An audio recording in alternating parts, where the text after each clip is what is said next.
Assalamualaikum warahmatullahi wabarakatuh. Baiklah, kami kelompok 3 yang beranggotakan saya sendiri, Halimatus Sa'diyah, Melda Amelia, Nurmuspa Sela Putri.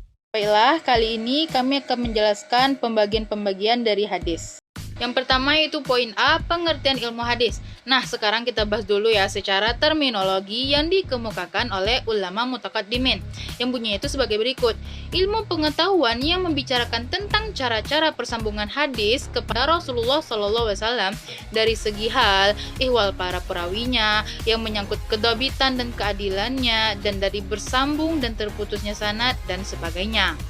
Nah, masuk kita dalam poin-poin pembahasan apa aja sih pembagian-pembagian hadis itu? Nah, yang pertama ada ilmu hadis riwayah. Menurut Ibnu Al-Akhfani yang mengatakan bahwa ilmu hadis riwayah ini adalah ilmu pengetahuan yang mencakup perkataan Nabi, baik periwayatannya, gimana cara pemeliharannya maupun penulisannya, atau pembukuan lafaz-lafaznya. Nah, selanjutnya kita bahas nih apa aja sih objek ilmu hadis riwayah itu. Nah, jadi kalau objek ilmu hadis riwayah itu kita tuh lihat bagaimana cara menerima dan menyampaikan hadis itu kepada orang lain. Jadi itu yang kita lihat ya. Nah, apa aja sih faedahnya kita mempelajari ilmu hadis riwayah? Nah, yang pertama yaitu menjaga dan memelihara hadis Nabi dan menghindari kesalahan periwayatan dan penyampaiannya. Yang kedua, ilmu hadis merupakan perantara dan media akan kesempurnaan kita dalam mematuhi dan mengikuti Rasulullah SAW serta melestarikan ajaran-ajarannya. Selanjutnya kita membahas ilmu hadis dirayah. Pengertiannya menurut At-Tirmizi mendefinisikan sebagai berikut. Ilmu pengetahuan untuk mengetahui hakikat periwayatan, syarat-syarat, macam-macam, dan hukum-hukumnya serta untuk mengetahui keadaan para perawi, baik persyaratan, macam-macam hadis yang diriwayatkan dan segala yang berkaitan dengannya. Adapun yang dimaksud dengan yang pertama, hakikat periwayatan. Hakikat periwayatan adalah penukilan hadis dan penyandaran kepada sumber hadis atau sumber berita. Yang kedua, syarat-syarat periwayatan. Syarat-syarat periwayatan adalah penerimaan perawi terhadap hadis yang akan diriwayatkannya dengan berbagai cara penerimaan seperti melalui al-sama itu pendengaran, al-ijazah yaitu pemberian izin dari perawi. Yang ketiga, macam-macam riwayatan adalah membicarakan sekitar diterima atau ditolaknya suatu hadis. Dan yang keempat, keadaan adalah pembicaraan sekitar keadilan, kecacatan para perawi, dan syarat-syarat mereka dalam menerima dan meriwayatkan hadis. Yang kelima atau yang terakhir, macam-macam hadis yang diriwayatkan meliputi hadis-hadis yang dapat dihimpun pada kitab-kitab tasnif, kitab tasnid, dan kitab mu'jam. Sekarang Halimah akan menjelaskan apa itu perbedaan rawi dan marwi. Nah, kalau rawi itu adalah orang yang menyampaikan atau meriwayatkan hadis, sedangkan marwi adalah sesuatu yang disandarkan kepada Nabi Muhammad atau kepada sahabat dan atau juga kepada tabi'in. Adapun yang dimaksud dengan keadaan rawi dari sudut makbul dan mardudnya, itu tuh maksudnya kita tuh lihat keadaan perawi itu dari sudut kecacatannya, keadilan, peristiwa sekitar di mana ia menerima itu, dan periwayatannya serta segala sesuatu yang berkaitan dengan itu. Baiklah, pembahasan berikutnya pada poin B dan C akan dibacakan oleh Nurmuspa Sela Putri dan Melda Amelia. Saya Nurmuspa Sela Putri akan menjelaskan tentang cabang-cabang ilmu hadis. Yang pertama, ilmu rijal al-hadis. Ilmu ini mengetahui para perawi hadis dan kapasitas mereka sebagai perawi hadis. Ilmu ini sangat penting kedudukannya dalam lapangan ilmu hadis.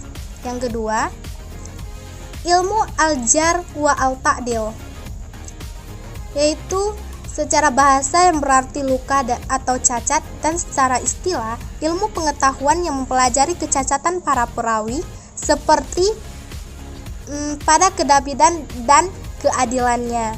Yang ketiga, ilmu tari al-ruah. Ilmu ini bermanfaat untuk mempelajari keadaan identitas para perawi seperti kelahirannya, wafatnya, guru-gurunya, kapan mereka mendengarkan hadis dari gurunya, dan siapa orang yang meriwayatkan hadis daripadanya. Yang keempat, ilmu ilal al-hadis.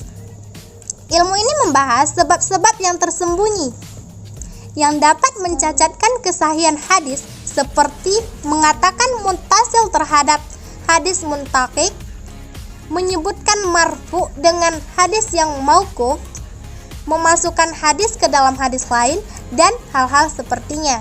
Yang kelima, ilmu al-nasi wal al-mansu. Ilmu ini membahas hadis-hadis yang berlawanan yang tidak dapat dipertemukan dengan ketetapannya bahwa yang datang terlebih dahulu disebut mansu dan yang datang kemudian disebut nasikh. Yang keenam, ilmu asbab wuruf al-hadis. Kata asbab adalah jamak dari sabab yang menurut ahli yang diartikan yaitu al-hab, yaitu tali, yang menurut lisan al-Arab dinyatakan kata ini adalah yang berarti saluran, yang artinya dijelaskan sebagai segala yang menghubungkan satu benda dengan benda yang lain. Menurut istilah, segala sesuatu yang mengantarkan terhadap tujuannya. Sekian penjelasan saya, terima kasih. Saya Melda Amelia akan melanjutkan penjelasan dari Nur Musfasela. Yang ketujuh ialah ilmu warib al-hadis. Menurut Ibnu Salah, yang dimaksud ilmu warib al-hadis ialah ilmu untuk mengetahui dan menerangkan makna yang terdapat pada lafaz-lafaz hadis yang jauh atau sulit untuk dipahami, karena lafaz tersebut jarang digunakan. Kedelapan, ilmu al-tasif wal al-tahrif. Ilmu al-tasif wa al-tahrif adalah ilmu pengetahuan yang berusaha menerangkan hadis-hadis yang sudah diubah titik atau syakalnya, mushaf, dan bentuknya, muharraf. Yang kesembilan yaitu ilmu mukhtalif al-hadis. Ilmu mukhtalif al-hadis adalah ilmu yang membahas hadis-hadis yang menurut lahirnya saling bertentangan dan berlawanan, agar pertentangan itu dapat dihilangkan atau dikompromikan keduanya, sebagaimana membahas hadis-hadis yang sulit untuk dipahami isinya atau kandungannya, dengan menghilangkan kemusyikilannya atau kesulitan serta menjelaskan hakikatnya. C. Beberapa unsur penting dalam kajian hadis. 1. Sanad, isnad, musnad, dan musnid. Kata sanad menurut bahasa artinya adalah sandaran atau sesuatu yang kita jadikan sandaran. Dikatakan demikian karena hadis yang bersandar kepadanya. Menurut istilah terdapat perbedaan rumusan pengertian. Al-Badru bin Jama'ah dan Al-Tibi mengatakan bahwa sanad adalah berita tentang jalan matan, silsilah orang-orang yang meriwayatkan hadis yang menyampaikan kepada matan hadis, silsilah para perawi yang menukilkan hadis dari sumbernya yang pertama. Kata al-isnad berarti menyandarkan, mengasalkan atau mengembalikan kepada yang asal dan mengangkat. Yang dimaksud di sini adalah menyandarkan hadis kepada yang mengatakan. Menurut At-Tibi, sebenarnya kata al-isnad dan al-sanad digunakan oleh para ahli dengan pengertian yang sama. Al-musnad mempunyai beberapa arti. Pertama, berarti hadis yang diriwayatkan, disandarkan, atau diisnadkan kepada seseorang yang membawanya. Seperti Ibnu Syihab al-Zuhri, Malik bin Anas, dan Amrah binti Abdul Ar-Rahman. Kedua, berarti nama suatu kitab yang menghimpun hadis-hadis dengan sistem penyusunan berdasarkan nama-nama sahabat perawi hadis, seperti kitab Musnad Ahmad. Ketiga, berarti nama bagi hadis yang memenuhi kriteria marfu atau disandarkan kepada Nabi Shallallahu Alaihi Wasallam, dan mutasil, sanadnya bersambung sampai kepada akhirnya. 2. Matan.